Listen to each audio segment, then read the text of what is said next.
Good morning. Delighted to see so many of you here this morning, given the threat of snow and other weather. So, a hardy group we are. I'm Barbara Colton. I'm a member of the Board of Trustees, and I'm delighted to be here with all of you here in the room, and for the many of you who are joining us online today. We have a wonderful program, a special program today, and we'll get started right away. So our service today will be led by our senior minister, Reverend Dr. John Morehouse, our director of Learning and Family Ministries, Don Star Sarahs-Borchelt, our director of music, David Brown, accompanied by Jodie Brown on piano, and our special guests are all of our young, talented singers who will be introducing our children's choir for the first time.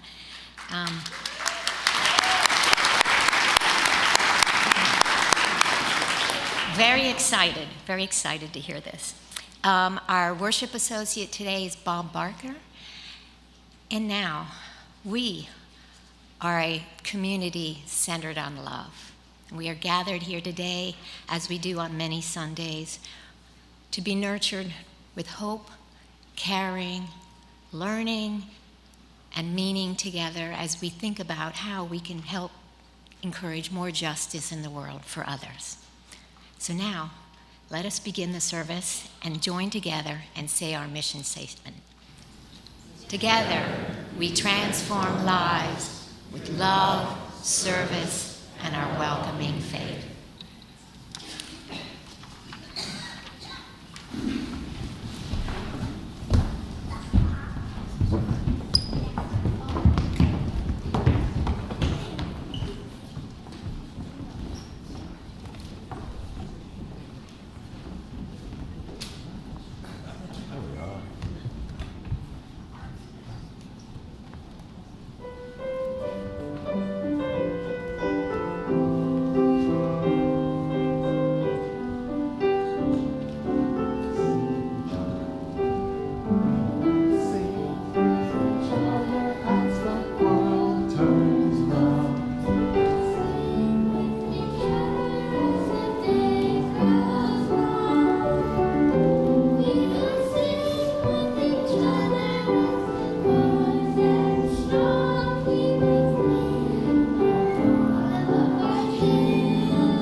prayer for Martin Luther King Jr. Sunday by Kathleen Rolenz.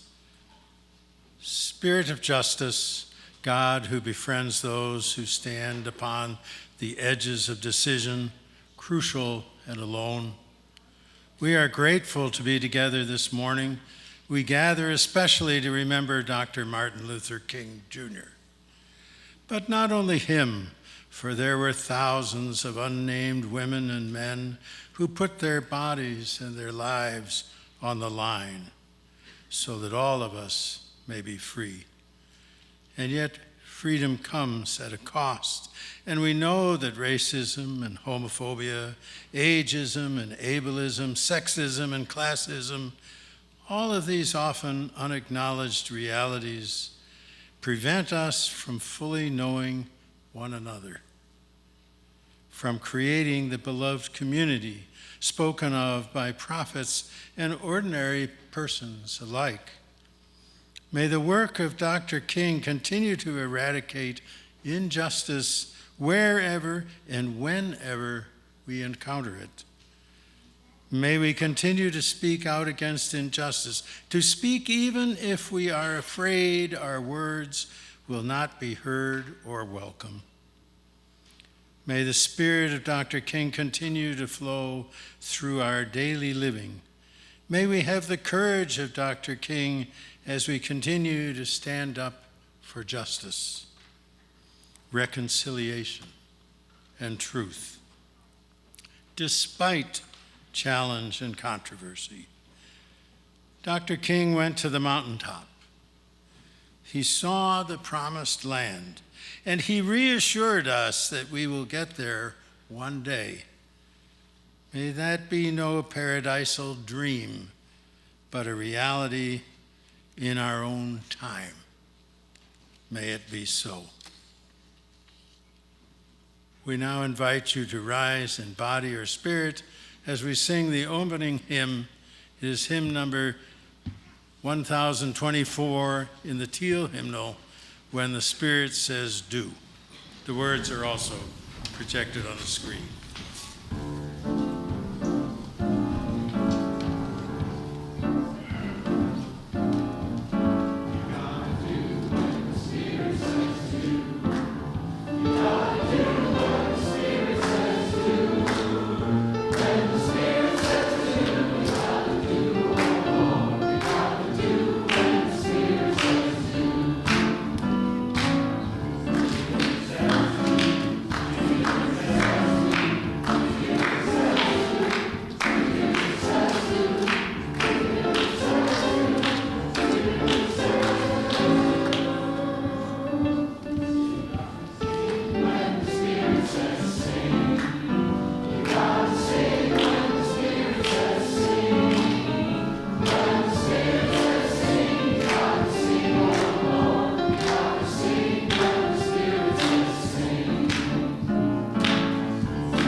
take this opportunity to say the reason I don't have a microphone is because we had to rearrange a bunch of things this morning due to the weather. And I know what all the rearrangements were, so I'm going to tell you, even though this is not announcement time. But the environmental justice workshop, there's workshops after the service, which John's going to tell you. But the important things are everything's on this floor except for UUPA Justice, which is downstairs. And I'm doing cookie baking in the kitchen with the kids, which somehow didn't get on most of the announcements. So after the service is over, cookie baking. We're not going out after the story. We're going out at the end of the service, and then there will be cookie baking and Rice Krispie making and bag marking and stuff like that. Okay, and also, for anyone who's watching at home, we have 2 of the workshops are on Zoom, and the links for those should be on the homepage of the church website, and you should be able to find them. Okay, we're going to go back to the story now. Once upon a time, it was a beautiful spring morning, not like today. Although the birds at my house really seemed to think it was spring this morning. I don't know what they were thinking. But in this story, the sun was shining, and it was a really good day to be outside. So just put yourself in that place. It's a beautiful, sunny morning, and it's a good day to be outside. And there was a little boy named Theodore Parker, who's one of our Universalist ancestors. And he wanted to go outside in the beautiful day. And he asked his mother if he could go out and go down to the pond. And his mom said, sure, you can go down to the pond. It's a beautiful day. So out the door, Theodore went, and he picked up a stick. Because it's fun to pick up sticks, right? Yeah, I like picking up sticks. And walked toward the pond. And approaching the pond, Theodore saw a turtle sunning itself on a log. And he had seen turtles before, and he had also seen bigger, older kids smashing turtles and other small creatures with sticks. And today, he decided was the day he was going to be like the bigger, older kids.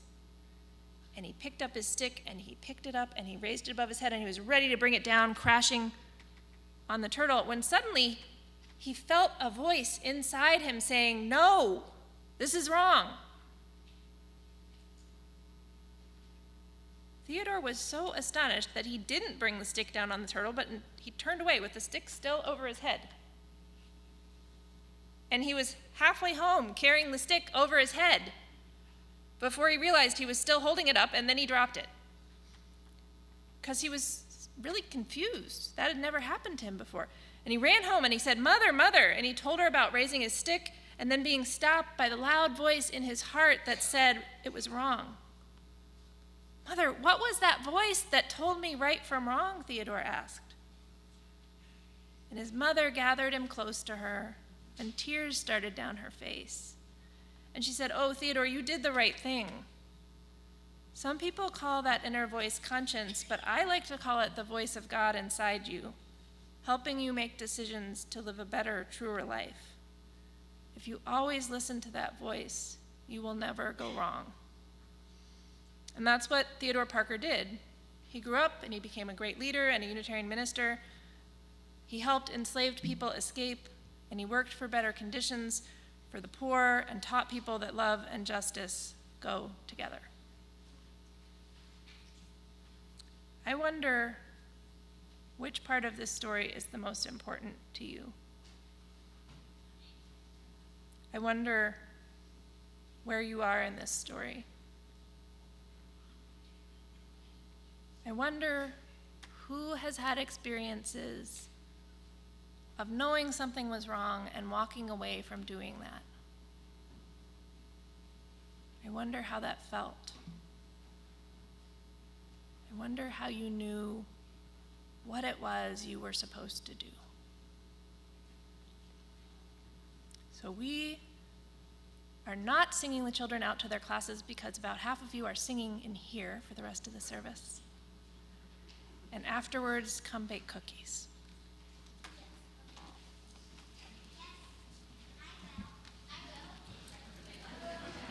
I have a lot.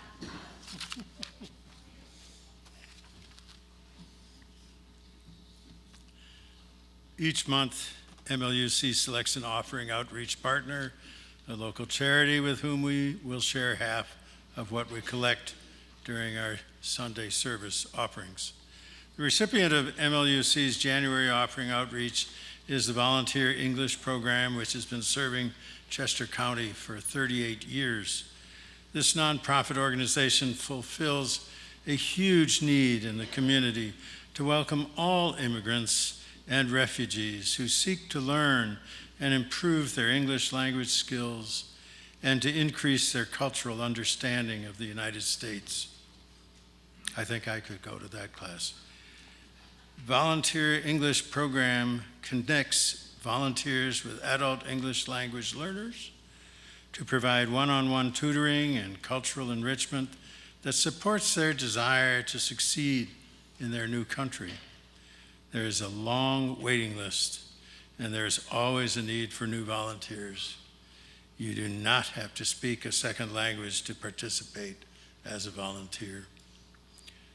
For those of you joining us remotely, if you wish to contribute to the offering this morning, follow the directions on the screen.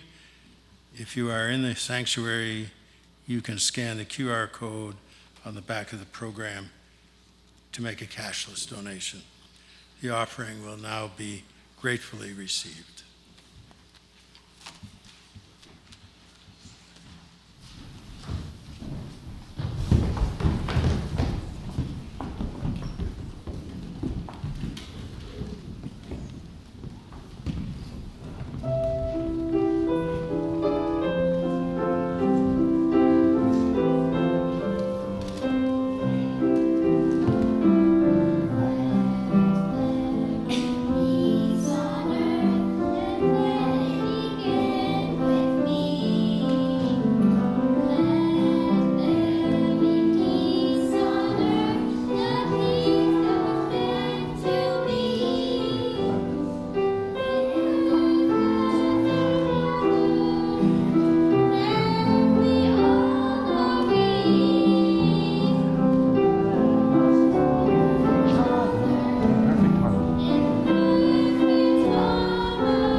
Thanks, kids. That was great.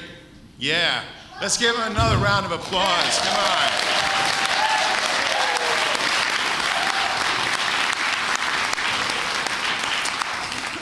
And thank you, David. I don't know if you all noticed, not only did they brave the weather, which for me as a New Englander, I'm kind of wondering what you're talking about, but David taught them and they sang that from memory, right? No words.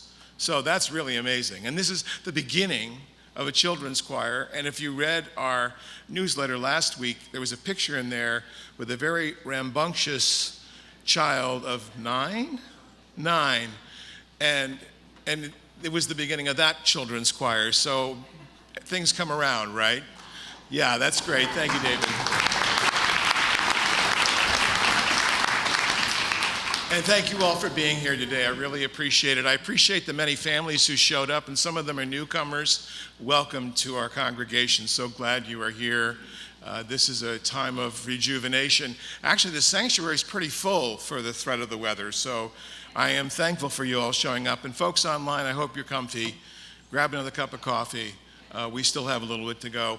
We envision this as a Justice Sunday because it is the day before Martin Luther King Jr.'s birthday that we celebrate, the day of the holiday.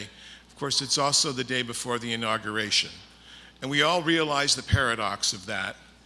And I realize another paradox as I was thinking about my remarks today, that Theodore Roosevelt once said that only through the gates of struggle, and painful effort, and by grim energy and resolute courage do we move on to better things.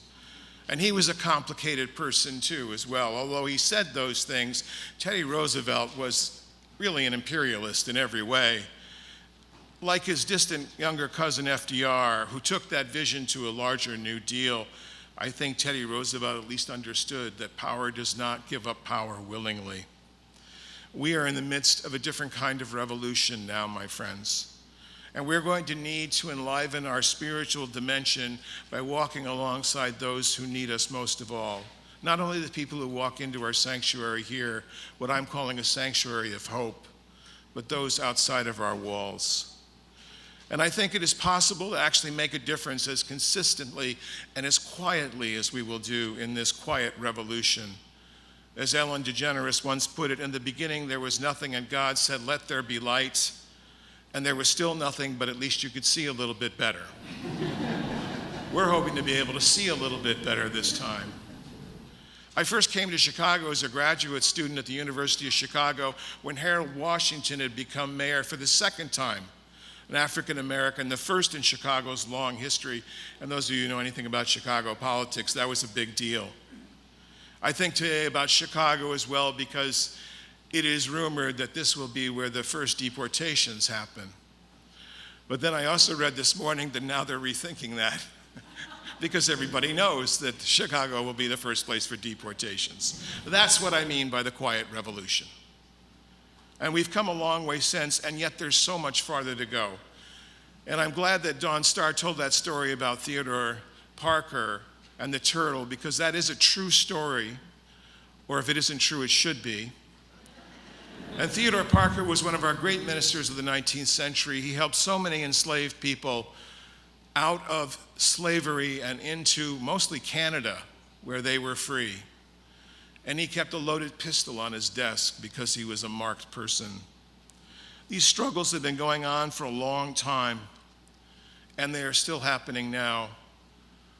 Chief Oneida of the Algonquin tribe said, "There are two signs that our country is in trouble. One is the winds get stronger and the children need our help." I don't need to tell you the winds are strong right now. And coming again to Los Angeles and Southern California, those dangerous Santa Ana winds. If you've never been to LA, it's hard to describe this. Most of the air is what we call onshore. It blows from the ocean. It keeps it cool. It makes it the delightful Mediterranean climate that so many people love, but occasionally the wind changes, especially this time of year, and it blows off the desert. It blows towards the west, and it brings incredible heat and incredible power, and that's what we've been seeing happening. But there's also power in the resoluteness of the people who are helping. I know of one family personally, friends of ours, who have been keeping the line in the Topanga Canyon, making sure that there was water and food for the responders, for the firefighters. Many of them now prisoners who have been brought out of the fire lines and are making like $2.75 an hour or something ridiculous. I think here of Anne Lamott, who overcame terrible childhood abuse and became an inspiration for so many today, including me. I think of Dr. Maddie Walker. Dr. Walker grew up dirt poor in LA, really tough existence. African-American woman who decided that she would learn how to help people, and she was the first student in nursing in that particular college in LA, and she went on to become the Los Angeles Unified School District's chief medical officer. She was an inspiration to thousands, and I knew of her, and I actually had the honor of officiating at her memorial. The fires, the lament, it's all there. But more importantly, what's around us now is there is a hope. There's always a hope. And perhaps that hope right now rests with these children right here. As someone said to me, they lamented that it's always the next generation that has to solve the problems for the generation before us. Okay, yeah. But here's the thing. We can put hope and strength in them, quiet resolve. That's what I'm calling for. I've met so many people along the way who have done beautiful things, who have made the quiet resolve to change lives. We don't hear about them. But beyond the gates of struggle, there is hope, my friends.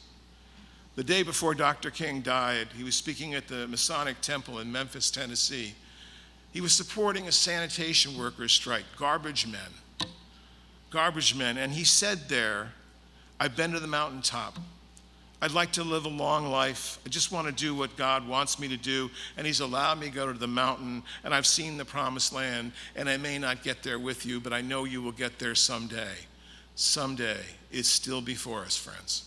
It will always be for us if we only move out of the gates of struggle towards the hope that lies before you. We're going to have a remarkable day here as soon as we close the service. There will be 3 or 4 breakout sessions that we'll be having. We're going to hear from UU Justice PA, and we have the president there, Bill Clinton, among us, the Pennsylvania Bill Clinton. Bill, wave your hand. Say hello. This is Bill. They'll be in the rec room downstairs. You can find it. It's not hard.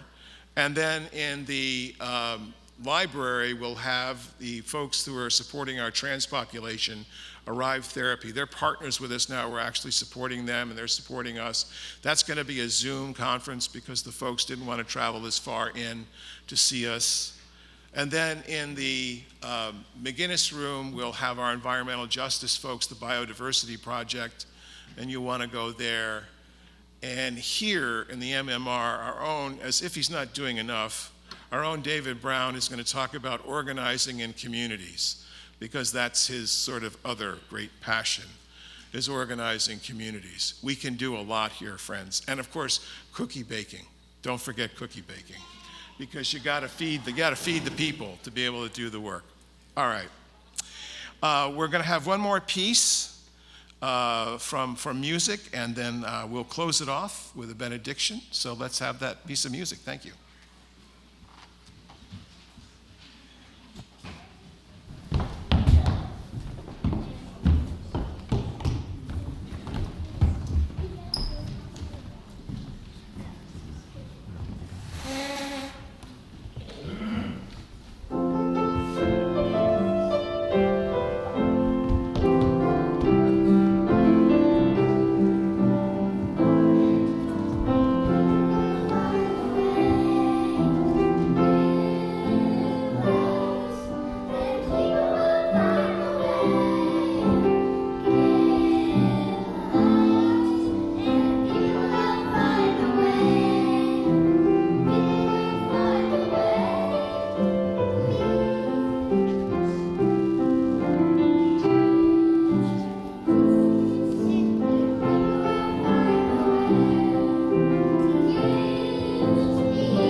Let's sing this one together. Give light.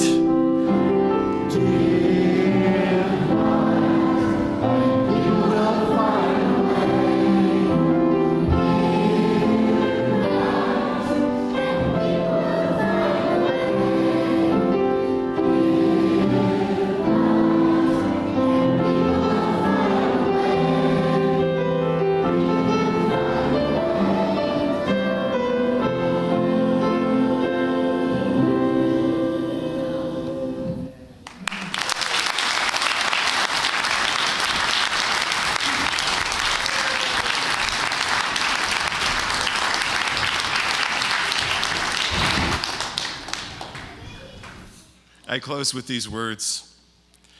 Spirit of life and love and the holy presence all around us, embrace us with your wisdom and your patience. Surround us with reassurance and fill our hearts with purpose. Empower us still in these times to do what is right. And may our hearts be expanded as the time comes for us to comfort each other. May our minds be charged with creativity as we find our way forward. And may our bodies remain well so we can travel to state capitals or the lines of clinics and centers where people need our help. May our spirit be guided by our values, our lives speak gentle, angry, loud, and clear, and remain unified in our mission as people of faith. Blessed be, and may it be so. Friends, let us rise in body or spirit as we close with our closing hymn, Wade in the Water. I will be making a donation to Black Lives Matter UU. This is an African-American spiritual, and I attribute that as a payment of royalty and retribution for some of what's happened in our life. Let us sing loud and clear, Wade through the water.